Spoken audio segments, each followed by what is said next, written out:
घरोघरी मातीच्या चुलीच्या आजच्या एपिसोडमध्ये आपण पाहत आहोत की ऋषिकेशला पैसे चोरीच्या आरोपाखाली अटक करण्यात आलेली आहे। त्यावेळेस जानकी येते आणि सांगते की सौमित्र भाऊजींनी सांगितलं आहे की पुढची 2 दिवस तुम्हाला बेल भेटू शकत नाही, कारण की कोर्ट हे बंद आहे। त्यावेळेस ऋषिकेश म्हणतात की ठीक आहे, तुम्ही सर्वजण घरी जावा। त्यानंतर जानकी येऊन सर्वांना सांगते की तुम्ही सर्वजण घरी जावा, मी इथेच थांबणार आहे। त्यावेळेस सौमित्र सांगतात की हे पोलीस स्टेशन आहे, हॉस्पिटल नाही, तुम्ही इथं नाही थांबू शकत। त्यावेळेस ऐश्वर्या म्हणते, सौमित्र तुम्ही काय बोलत आहात, तुम्हाला माहिती आहे का? तर जानकीला जेन्युइनली वाटत आहे की हे सर्व तिच्यामुळे झालेलं आहे, त्यामुळे त्या इथं थांबायचं म्हणत आहेत।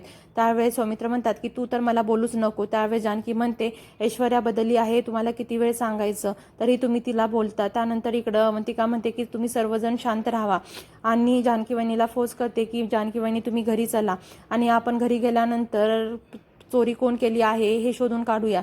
त्यानंतर इकडं जानकी म्हणते की आज जर ऋषिकेश आत नसते तर मी असते आणि त्यांना सोडून मी घरी येणार नाही। त्यावेळेस अवंतिका म्हणते, तुम्हाला दादाची शपथ आहे?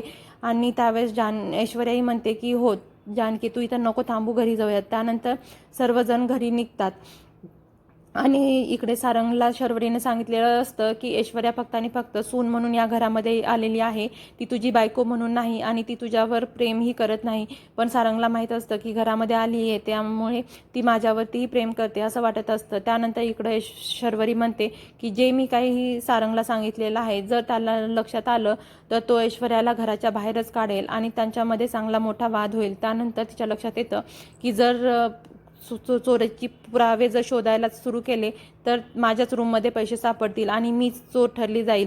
त्यासाठी ती म्हणते की मी हे पैसे दुसरीकडे लपवायला हवे, म्हणून ती पैशाची बॅग घेऊन तिथून निघून जाते।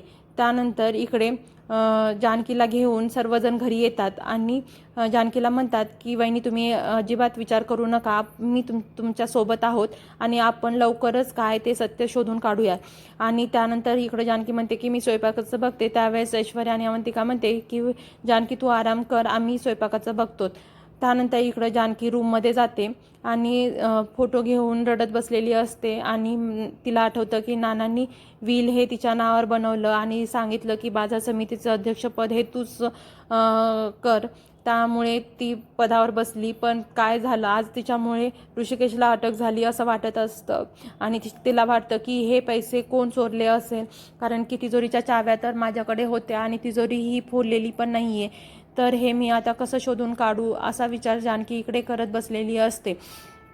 आणि तिच्या लक्षात येतं की कसं करायचं। त्यानंतर इकडं ऐश्वर्या ही हाच विचार करत असते की तिजोरी ही फोडून चोरी केलेली नाही आहे, तर चावींनी काढून चोरी केलेली आहे। त्यानंतर तेवढ्या सारंग येतात आणि म्हणतात की तुम्ही कशाचा विचार करत आहे? त्यावेळेस ऐश्वर्या म्हणते की जानकीचा। त्यावेळेस सारंग म्हणतात की तुम्ही जानकीचा काय विचार करताय, आता तर जानकीच्या नावावर सर्व प्रॉपर्टी आहे। त्यावेळेस ऐश्वर्या म्हणतात की हे तुम्ही बोलताय। त्यावेळेस सारंग म्हणतात की तसं नाही, पण आता वहिनी बदललेता।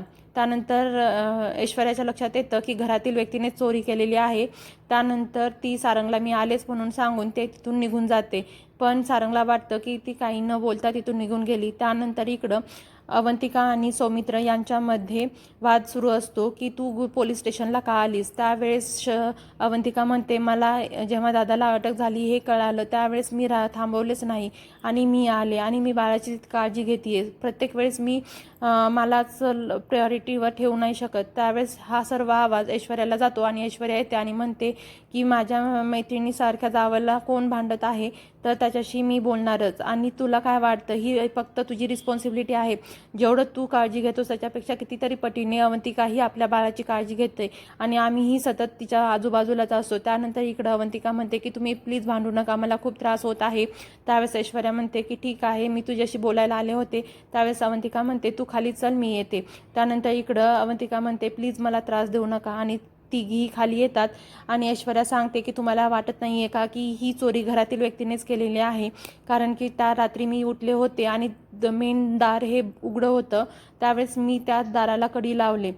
असं असू शकतं की ती व्यक्ती बाहेर गेल्यानंतर दार लावायचं राहिली असेल।